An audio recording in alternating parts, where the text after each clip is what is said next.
US elections, people voting overnight, counting starting early this morning. Results in key swing states still very much being awaited. Joined in studio now by a senior politics reporter, Ziyanda Ngcobo. Ziyanda, good afternoon to you. All right, at this hour, how's it looking right now?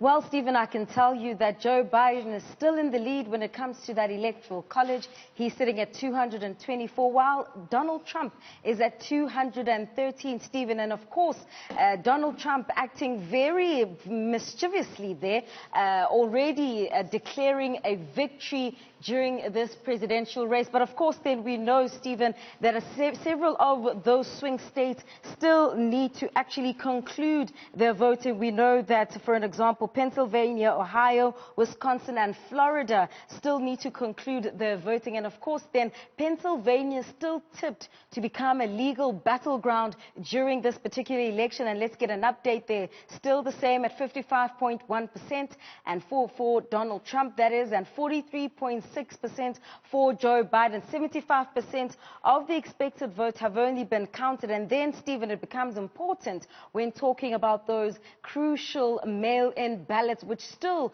could be trickling in over the next couple of days. So certainly a pronouncement on the election results not coming anytime soon. And I mean, then we have the figure of the US President Donald Trump claiming victory at this early stage. Millions of votes still to be counted. I imagine there's plenty to read into that, whichever way you look at this. It's still a continuation of Donald Trump's, stoking and galvanizing his supporters. You will remember, Stephen, that during this election campaign, Trump has been talking about the fact that the Democrats are likely to rig this election, really galvanizing his supporters to prepare themselves from what seems like war talk, Stephen. And of course, then also saying he'll take this matter to the Supreme Court.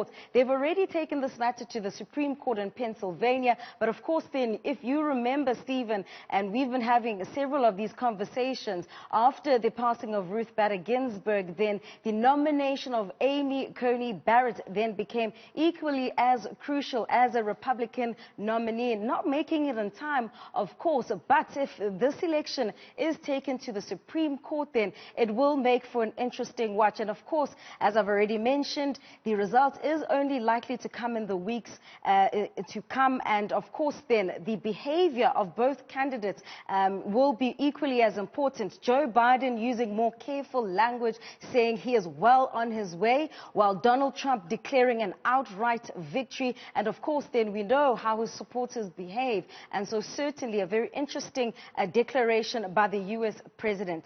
And then Biden himself, he was speaking early this morning, our time, basically telling people to keep the faith. I mean, there is this battle for the sort of post-election narrative while we await the result.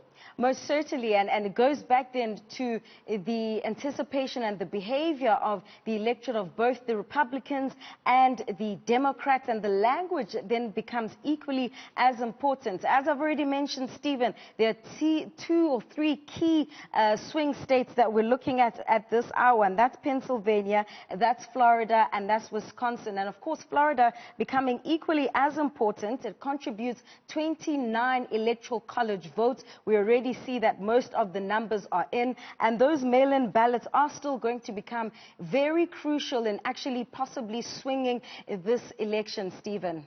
All right, Ziyanda Ngcobo, thanks very much indeed. I don't know quite now how much coffee you've had over the last few hours, but keep it going, because we are going to speak to you again in the next little while. All right.